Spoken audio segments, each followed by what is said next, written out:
part two. So I am talking about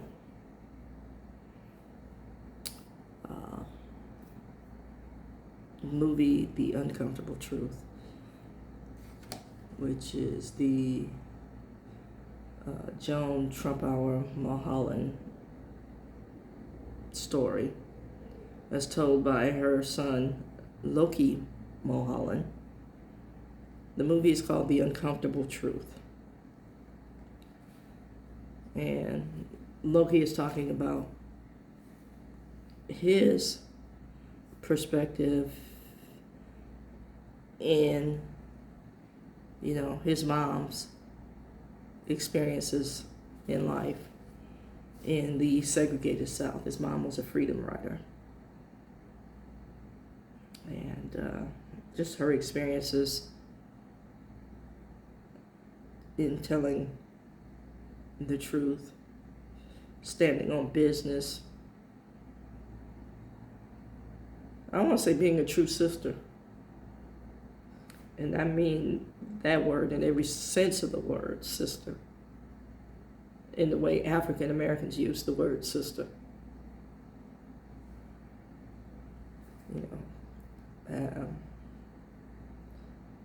Loki was talking about his experience in both worlds. The generally accepted, perceived cultural experience of a white male in America, but having this phenomenal history and lived experience of his mom as somebody who fought to deconstruct that, I want to say, foundational dishonesty. I hope that makes sense, but this is part two. Now, I came away from this movie knowing that Loki thinks like I think. Having this phenomenal background, but also knowing that capitalism drives to hatred. And capitalism manipulates, I'm going to say, the non-thinking,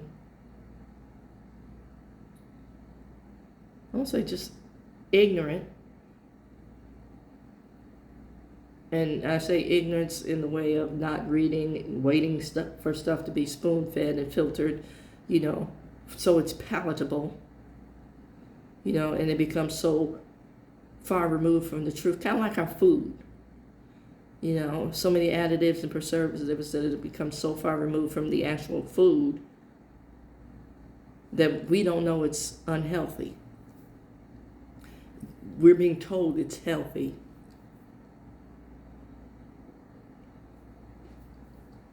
I hope you get this analogy here. So the first quote that came to mind, after I sat with that. Now this was just background noise as I'm working, mind you, but it got in, and it tapped into my psyche, and it got into my way of thinking, and it got into my looking at a whole bunch of aspects in my life. And the very first thing that it touched on was my relationship with my oldest nephew, who is in his 40s now. And he became a teacher because he recognized the need for black male role models.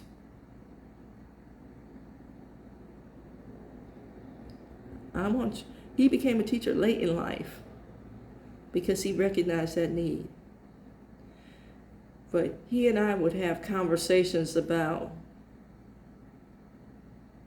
being black in America. This line of conversation started, I'm going to say, in his late 20s. And then he would periodically ask me questions, and I would periodically give him books and dates and times, and, so, yeah.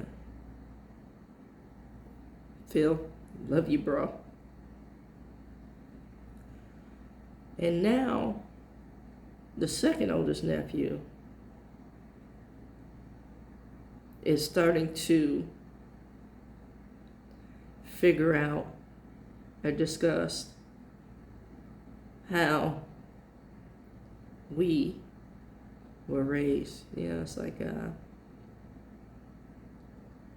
my sister is the most educated out of the crew. My sister went to, highly recognized, highly academic colleges. I want to say Cal Berkeley and Duke, respectively. Yeah. She has her AA, BA, and Masters. I have my AA and BA. My mother had her BA and Masters. My mother was a published author for nursing journals and magazines. My mother was the director of nursing that helped start and found a rehab hospital. My grandfather, this is all on the maternal side of the family, my grandfather, who was functionally illiterate, my grandfather could not read. Didn't know that until late in life. But he became a steel mill foreman, a steel mill legend, basically, by memorizing names and badge numbers. Now, couldn't read. Learned late in life, just the basics. But worked his way through using the tools that he knew he had. Grandma graduated from high school. Sisters were teachers. Grandma was a church musician. Her side of the family, majority of whom were teachers, in the little one-room schoolhouses. And that side of the family was extremely learned. And my nephew, second oldest, is just starting to learn about that. But getting back to this movie and how it's challenging my thinking right now. So I said, I realize there's some things that I have to reevaluate as far as my purpose. And the first quote that comes to mind is the James Baldwin quote, because I have a lot of people who come to me with I want to say hollow conversation. Like I'm the spokesperson for all of Negrodom, and I use that phrase just based on some of the questions that they ask me.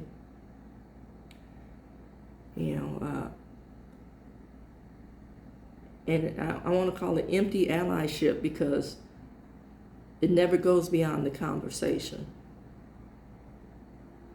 What are you gathering this information for? See, that's what I want to know. Are you learning more to manipulate and navigate your way to better by knowing how to get ahead and get over? Because the questions that you ask have no action supporting them. So let's get to this quote, and I'll go to part 3. The quote is by James Baldwin. I can't believe what you say because I see what you do. And it's based on these empty conversations that I have with folks who want to understand